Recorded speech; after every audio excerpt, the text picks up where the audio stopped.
want you to think back to the first time you ever remember being truly afraid. What was it? Does it stick with you today? This is the sort of thing that we talk about on the House of Asher. Won't you join us?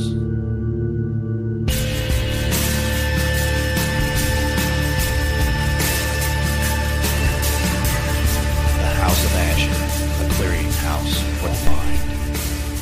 And you are on House of Asher. I am your host, Steve Asher, which works out pretty well. It doesn't make any sense to be called House of Asher otherwise. But you are listening to episode 47, and as you guys know, I'm like a huge movie nut.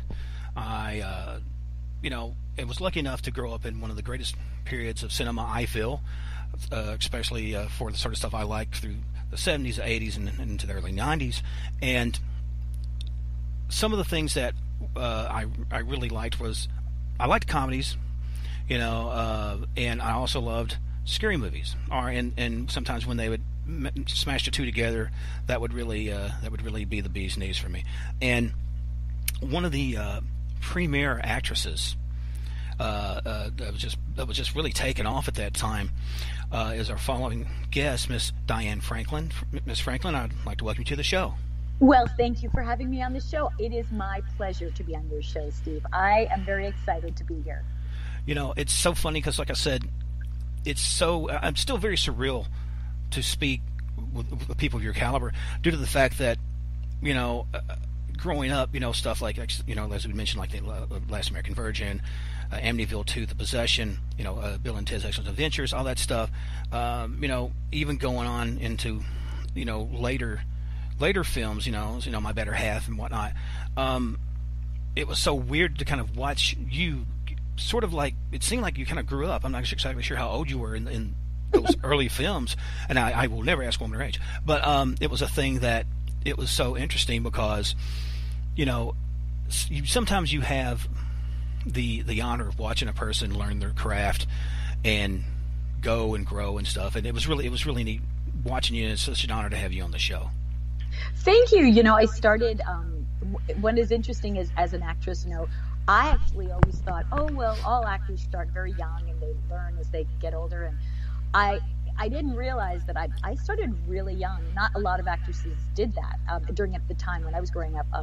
I wanted to do it at like age 4, but my hair was too short and curly, and my parents were German immigrants. They were like, "What is going on? We have to do what we do with this child." So I would like sing and dance in the living room, and I kept just showing my interest until I was 10. And eventually they were just like, okay, well, they took me to an agent and a manager. So I started acting, modeling, and doing voiceover and theater when I started at 10 years old. And what I think is really wonderful, and I was just talking to someone about this, is I remember when I was really little, I thought one of the reasons why I really wanted to become an actress was that you can do it your entire life. You could do it till you're 100, and I just love that. I think that is, at least that was my impression, and I do know that, obviously there's a lot of struggle, for the elderly to be hired, and, I know that, at least today it's really like people are really trying to say, hey, if you're in your 70s or 80s, you can, do a, film or TV, come on, so there's a big push for that today in the entertainment business. But I'm really excited because I started acting so young, and even though for me, like, my career really focused in the 80s, like, if you know of me, if you've ever heard of me, or even if you don't know of me, if you look in the 80s, that was my sort of center of my time where I worked the most. I changed the look of the 80s. Like, I was the first actress to bring curly hair into the 80s, and I really affected that, the world through my films.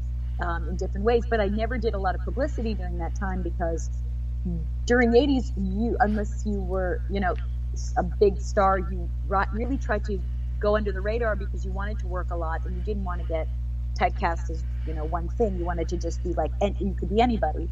So, but then when I stopped acting at the end of the 80s because it was sort of like when you hit your time, if you are it, then you need to not be it so that other people can be it. Does that make sense? Like, it was Molly Ringwald all the time, but now we have to give the 90s have to be somebody else. It can't be Molly Ringwald time, So at least for me, I knew that was kind of a ebb and flow of my career.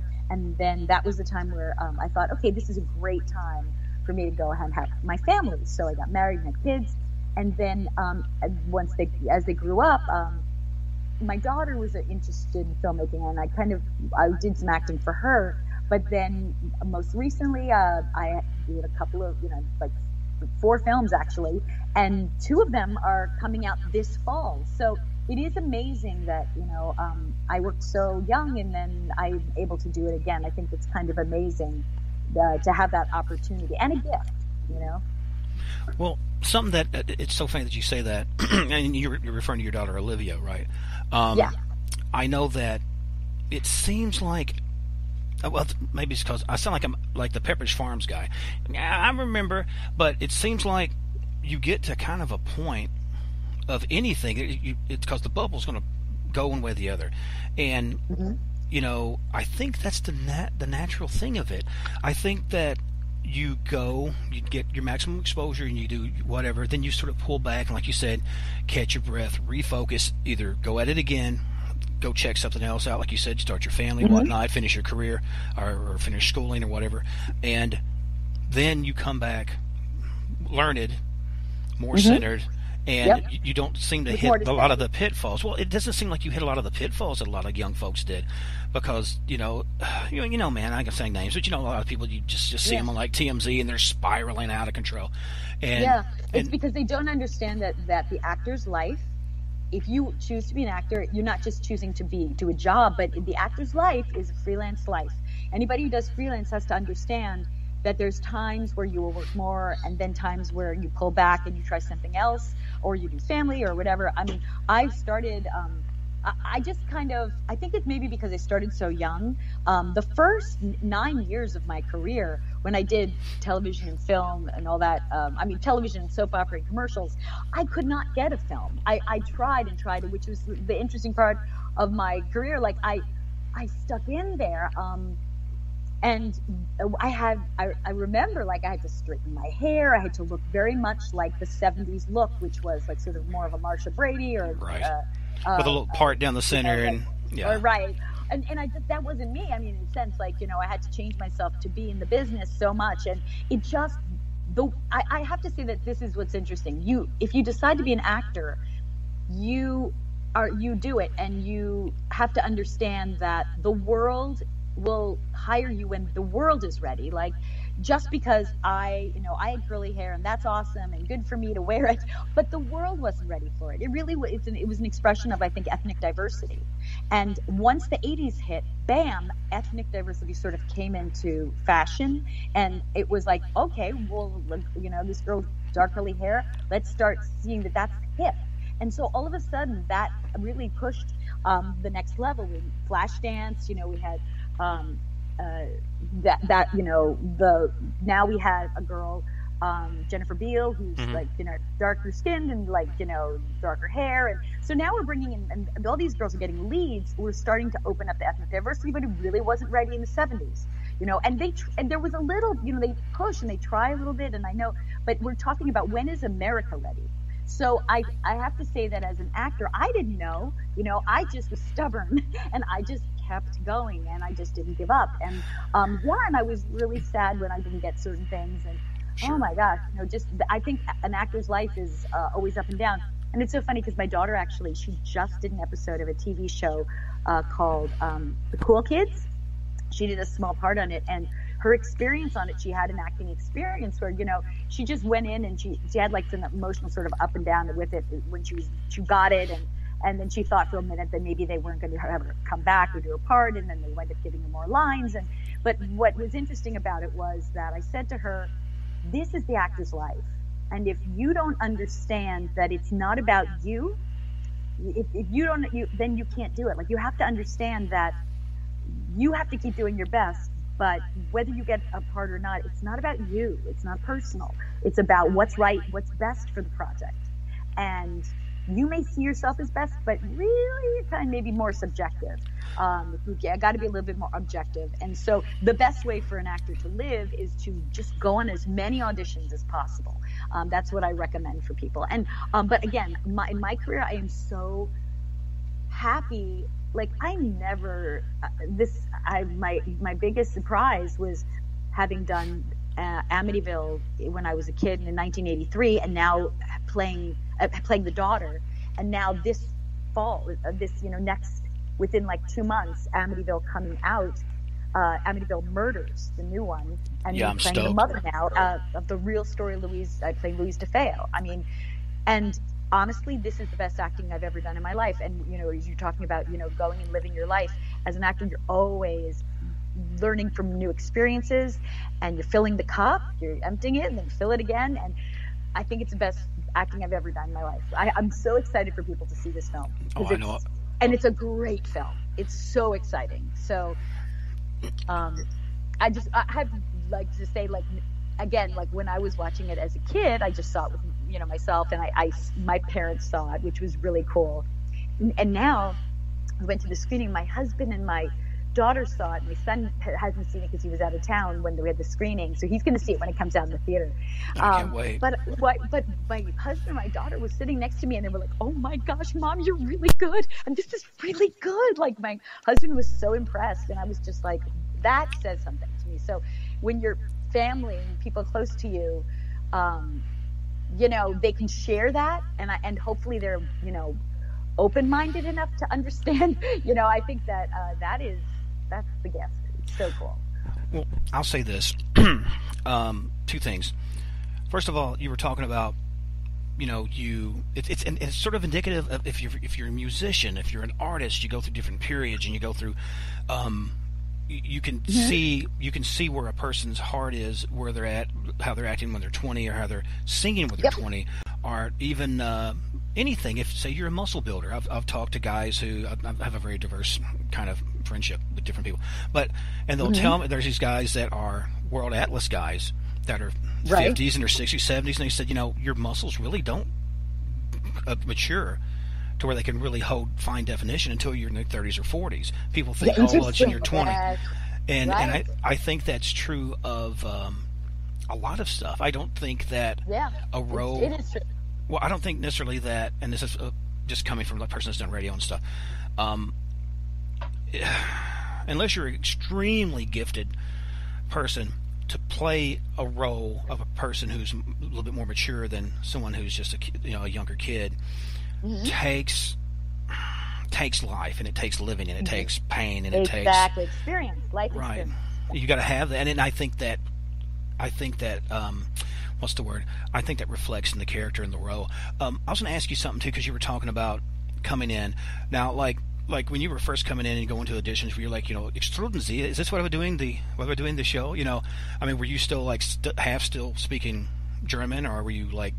Oh, well, no, what's funny was when I started acting, I'm actually from Long Island, and originally I had a little bit of a little talk like this a little bit, and coffee talk.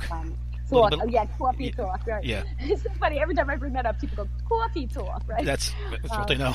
So it's so funny. It's like Long Island thing. But what I did was, at the time, acting was like, people didn't want to give kids acting lessons. Like, if you were a professional actor, you were steered away from having lessons because, what's interesting about that is there's a certain truth to that, because you want to be yourself, but you also, so character work is really, doesn't come in until you're in your 20s and 30s. As you get older, you start doing more character stuff, but still, acting, definitely, lessons do help with certain, if you know what you're doing, it will help.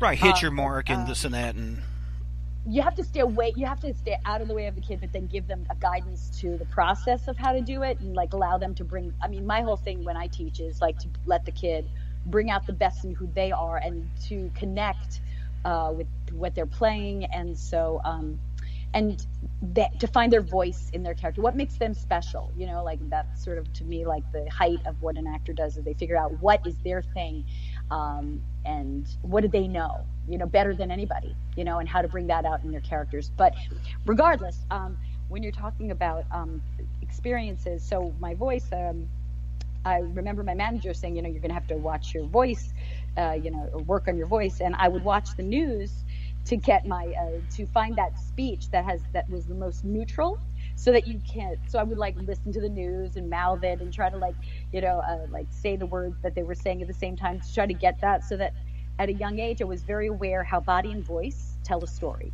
Right. So, but I think starting young, you trust your gut and your instinct a lot, and I think young actors are so, like, they've got so much emotion, and so they can connect to their feelings very easily. And I think sometimes as you get older, if you connect to there's a process where if you go through a thinking phase, and if you get too much in a thinking phase, you don't connect to your emotions. So I think you kind of always have to balance both. You you say, okay, what do I have to do? But then you connect to yourself and character. I just think it's as you were saying, as you get older, I think the work is richer. It's just richer from your life experience, and certainly for me, it's funny. I never dreamed of being. My whole thing was never to win any awards. I wasn't like interested in like. I think that was a big part of like. I didn't care if I was in an A-list film. What really attracted to me was the characters. I always liked to play a variety of characters. That was what interested me in acting. And so maybe some of the films I was in weren't like the best, but at the same time, I think they're beloved, and that to me is more important. I like that. Well, I think too that it's a thing like this. Playing, and again, I can only go from my well of experience, be it in radio, or be it on stage, or be it whatever. You can go in. Some people goes like, well, yeah, and we're gonna do this in 2 years. We're gonna be superstars and this and that. And I'm like, why don't you just work on knowing what you're doing? Why don't you really?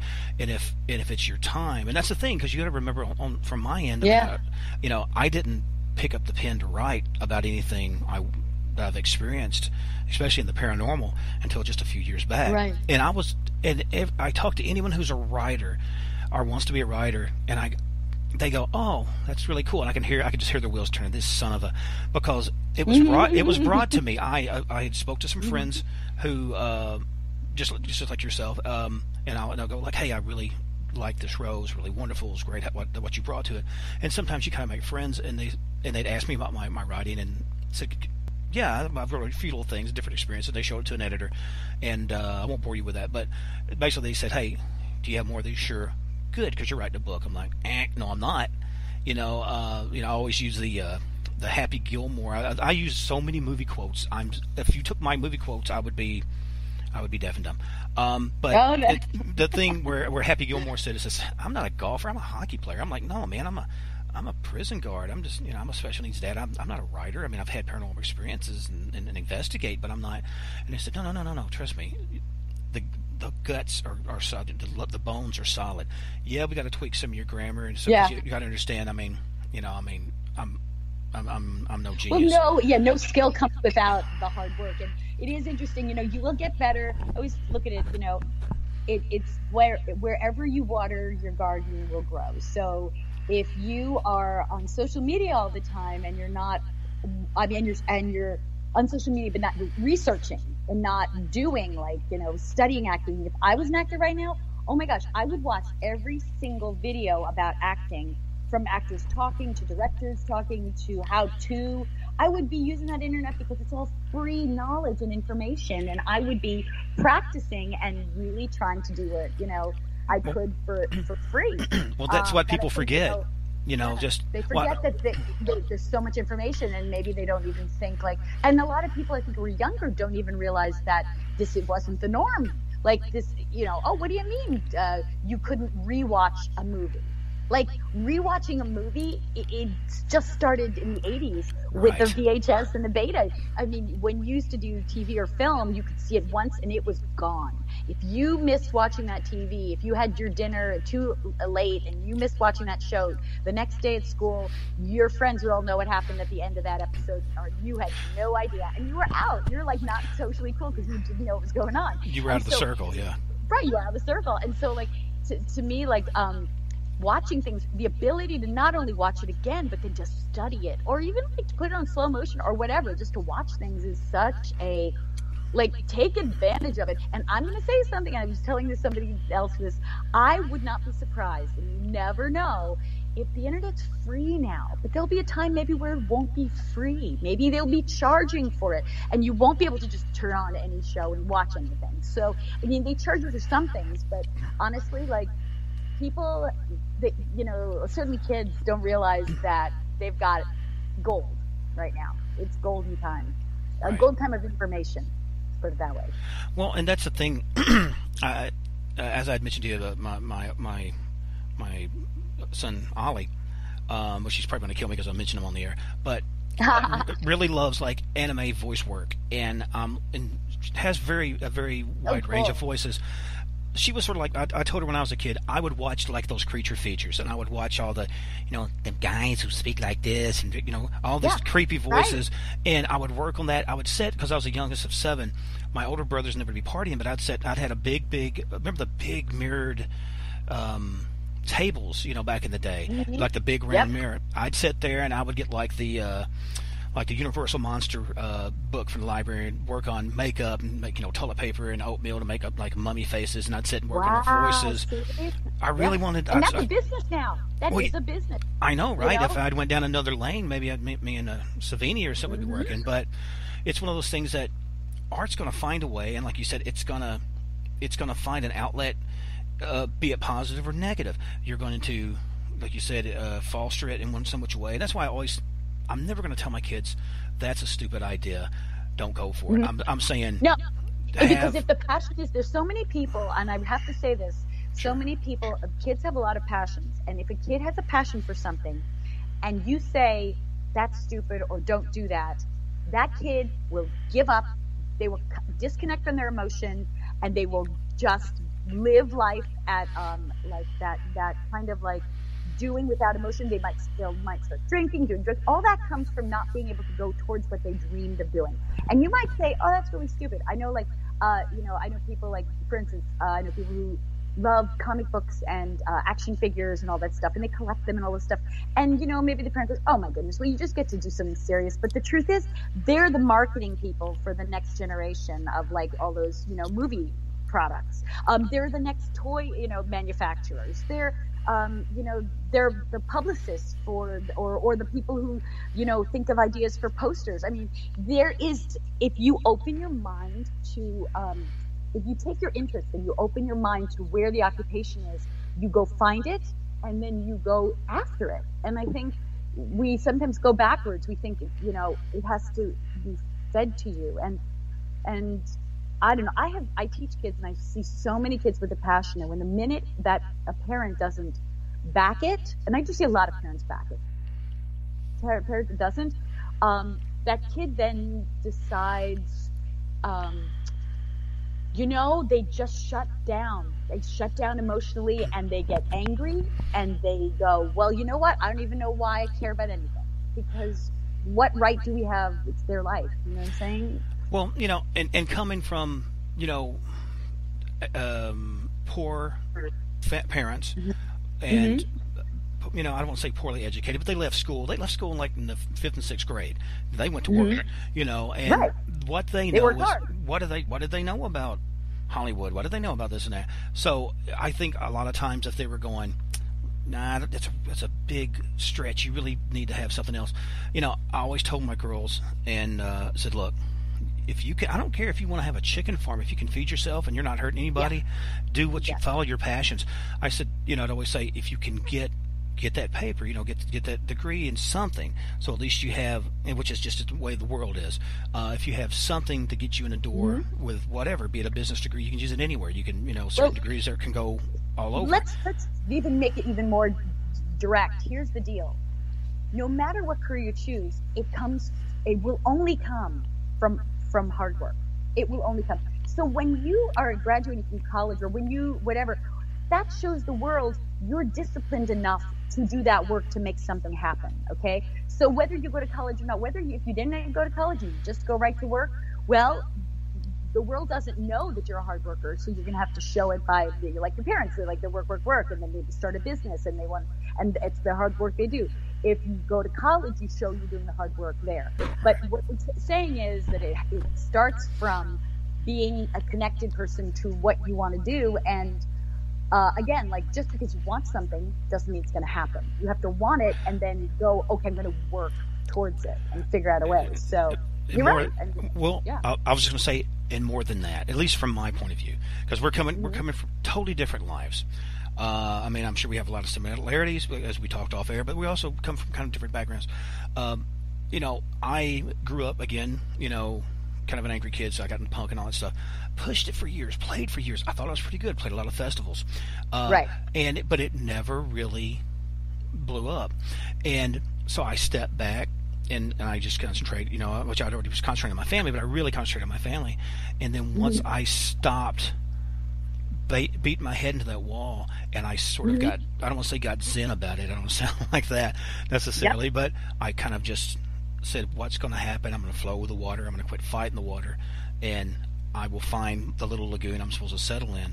And that's sort of how all this happened with writing. This is how I would have never had this show. I might have had this show, but, you know, I would be contacting, you know, one of the Xylons or something from Battlestar Galactica, or going to some, you know, meet and greet or something like that. Which, you know, what's interesting, I was going to ask you one thing. Because we're talking about meeting and greeting people. I had actually got to meet I'm blanking on her name. She was so sweet. From the first Amanda West? No. From the first Amityville horror movie. Rutanya Alda. Oh no, wait. From the first one, not the second one I was in. You mean Amityville Horror? The very first one, yeah. The actress who just passed away? Yes.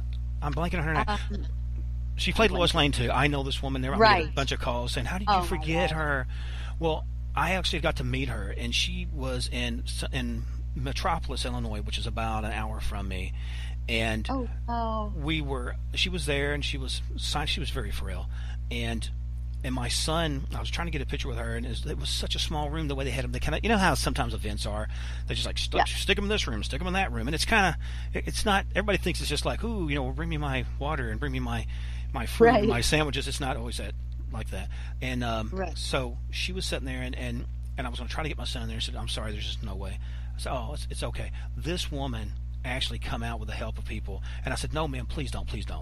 She actually come out and took pictures with us. Her and one of the other ladies. Oh, I'm blanking on her name too. She was in the Superman movie that had Neil before Zod, the lady that played one of the other bad ones. Anyway, both come out, were very sweet, and I was just curious that, did you ever happen to meet any of the first crew? You know, Bolin and all those guys. Yeah. No, I did not, which is kind of interesting. I mean, I wish I had. It's kind of interesting you say that, because now Amityville, there are so many sequels. I think it's kind of interesting that if they ever did get everyone together as a whole Amityville series, like a group, I mean, even an Amityville convention, that would be kind of cool, right? Exactly. If there's been an Amityville film, that would be very, very cool. I mean, I never thought about that. But it's exciting that, you know, it's exciting you met her. And what a gift, you know. Margot Kidder. I'm sorry. I was sitting there trying to think. I know my brain went blank. Sorry. I have seen your moments. But you know, that's the thing that what I was going to say is that, and maybe you do know this, you know, and even in a small way, dealing with people, you know, like, as you know, I deal with people with special needs and help as I can, and advocate, you know, here and there and nationally, and it's weird. Sometimes you have people come back and say, "Hey, thank you. What you said, it really helped me pull through kind of a rough time." Or I've had people that worked in positions, you know, like the penitentiary I worked and whatnot, and said, "You know, I thought I was going crazy. I haven't told anybody about what I saw until I read this chapter, and I didn't feel as crazy anymore." And you have to have moments like that. I'm sure you've had some young woman or some young guy come up and go, "You know, I had a really tough time, and I saw you in this film, or I saw you in this production, and it gave me some hope." I mean, it's got to make you feel really proud. Oh, I'm so there's so many experiences that I just feel, I mean, very interesting. Like, I've had people who have seen, say, Virgin, Last American Virgin, and they've come to me and they said, that happened to me. and I hated you. Oh yeah, poor Gary. I'm still bad for Gary, man. Yeah, we all feel bad for Gary. I feel bad for Gary. But I have to say, like, I just, and then I would just say, like, hey, Guy, I'm sorry. Like, I would not have chosen, Rick. I wouldn't have chosen Gary, So it made me feel, it makes me feel a little bit better. I mean, it's a terrible, it's terrible what happened in that movie, but at the same time, it real sticks life. with you. It is real life, and I think that it's great that I'm at least around to be able to, reminisce about it and talk about all the issues about it. I think it is. I mean, certainly we didn't, all the actors didn't think that was going to be the ending. We all thought it was going to change, and I wrote a book about it, and you can get it more into that. But that's one aspect, and then Better Off Dead. I mean, there are so many people who have said to me, I have had a terrible day, or I have a terrible thing happen to me, and I just put that film on, and it just changes my energy, and it makes me feel good, and I'm able to cope and be happier. And Bill and Ted's too, that just is like, what a great, that to me, films are passing of energy, and if you can bring somebody up and make them smile, it's what entertainment should be. It's what it's about, Well, it's a balm. It's a balm for dealing with reality, and sometimes people work through. It's kind of cathartic. At least I see it that way. And for me, like I said, film and things like that saved my life. It makes you think too. Like a lot of times films and stuff make you think, and it makes you you might having something similar to happen to you, and it makes you just look. Oh well, maybe if I objectively could have looked at it, would I have changed anything? It gives you that space in that room to think about stuff too, aside from, things being funny and laughing. So. Right. Well, let me ask you something. Two things, and I definitely want to get into your books and where we can contact you and stuff like that. Okay. As is this show does tend to touch on anything, good Lord, from ghosts to reports of aliens to archaeologists that's found giant bones and all kinds of different stuff here in America. Did you ever have anything that you drew upon, for your more serious and more scary roles in personal life? Did you ever have, did you ever see a ghost? Did you ever have a legend in your family? Because like I said, on my father's side, there's a lot of German blood, and they had so many folk tales and so many stories that they brought over. And with my mom she was part of the French Huguenots that settled over out east, and then they settled in eastern Kentucky for a while and slowly trickled in this way. So there's so much of an oral tradition with her, and I just was curious if you had something like that that you drew on for roles like that. It's interesting because the first film, when I did Amityville 2, The Possession, I really tried not to put myself in that kind of spiritual head, because I didn't want to be scared. Because my character has to be just so innocent and so trusting that I didn't want to get in that head, because then that would make me, I wouldn't be able to do the role. I'd be too freaked out.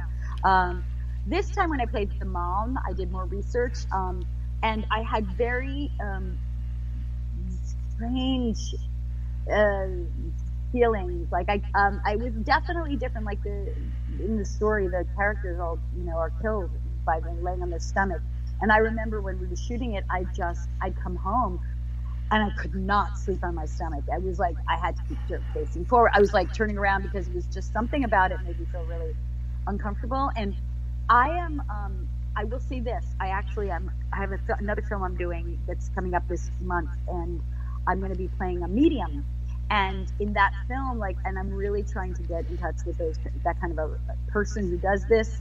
And it's actually scarier, because that is the kind of head you have to get into, where you're very connected, very sensitive to seeing things and hearing things. And I think that in the past, I've probably, I think everyone's always had felt and seen things that were like, what was that? Or what was that? Did I just see what I think I saw? But I think that you have to get in tune with it, and you have to allow your senses to be more into it. So this one's a little bit more creepier for me. I think I wouldn't have been able to handle it as a child. And I wasn't exposed to it as a child, I would say. That is another thing I wasn't exposed to, I would say, or open to it as a child to take that energy in. But I do believe that people have those experiences. So I'm respectful of it. Well, Yeah. I think it's some. I'm trying to remember who it was. I'm so bad about this. There was it Kubrick? I think it might have been Kubrick in The Shining. Really tried to keep the boy who played Danny away from the scary scenes, and because, as I understand, he didn't really quite get, because he didn't know what he was staring at. I met him. He told me that that he was there for like a year, and like that was very interesting. He's like, I thought it was a skiing movie or something, and he's just like, which I think that went a long way to keep the honesty of the innocence there and the confusion, because in a way he was isolated too, which played to all the things in your head. What better way to get an honest reaction to somebody, but don't tell them what's fixing to happen.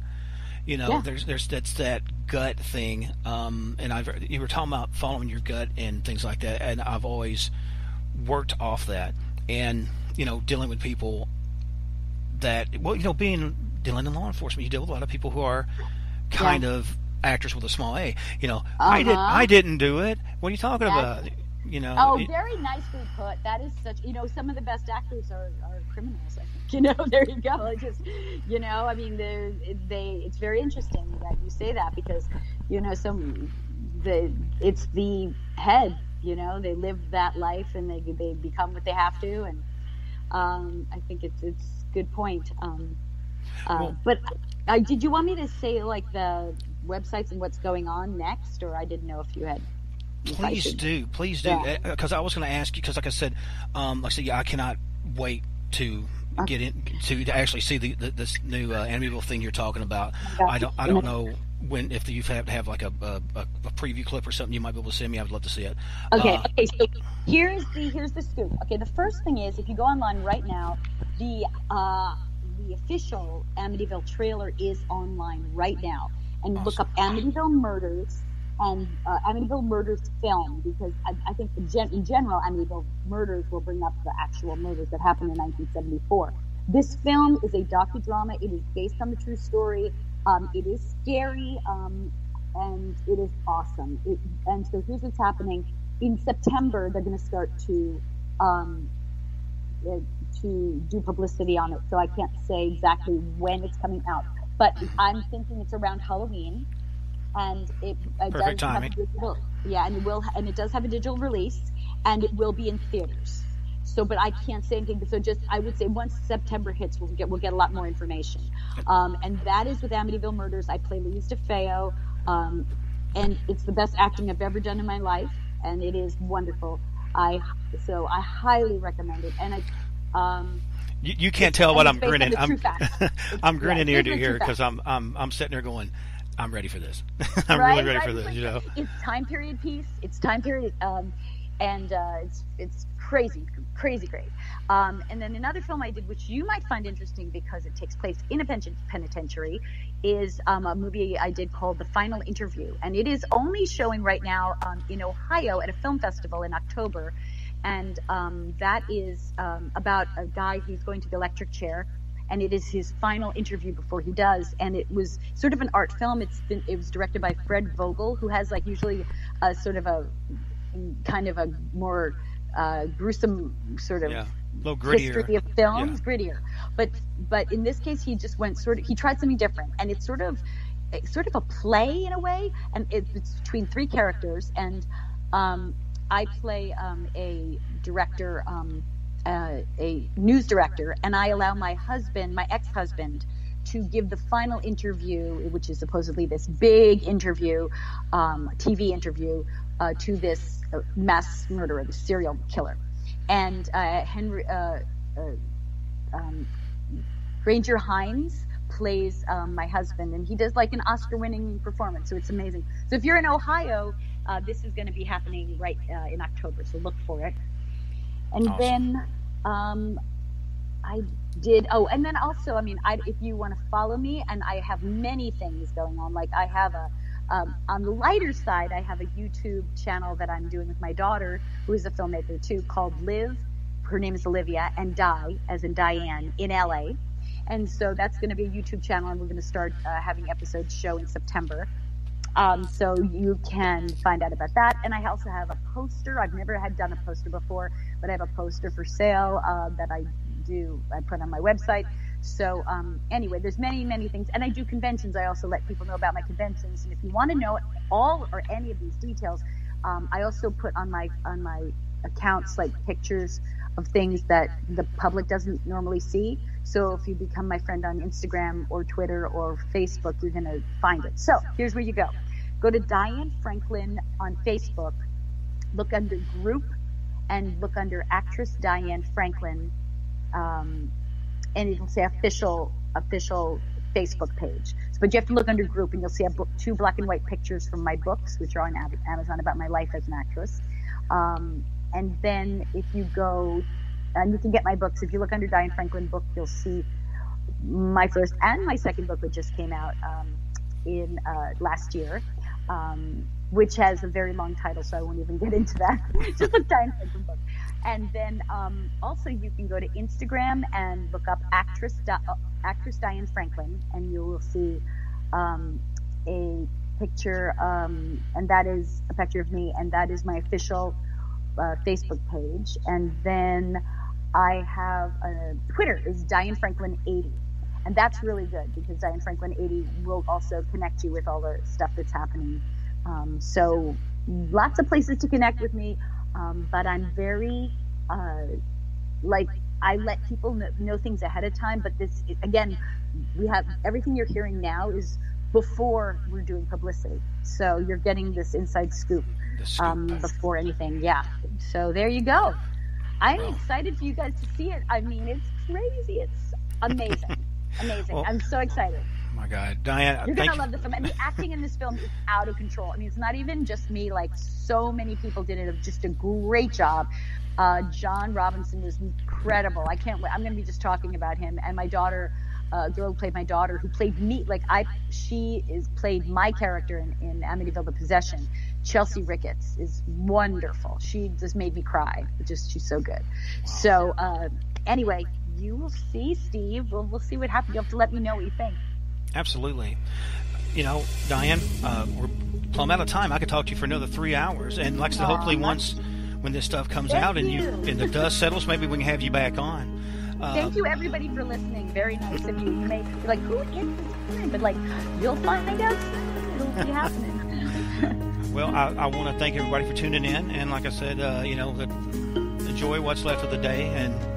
But as the shadows grow long and the world gets very small, make sure to check your closet, check under your bed, check out back. You never know. Maybe Jody, the pig monster, is hanging out there trying to grab you. But enjoy life and love each other, love yourselves. But don't forget to take a little time out to be scared. It's good for you. Until next time, take care, and God bless.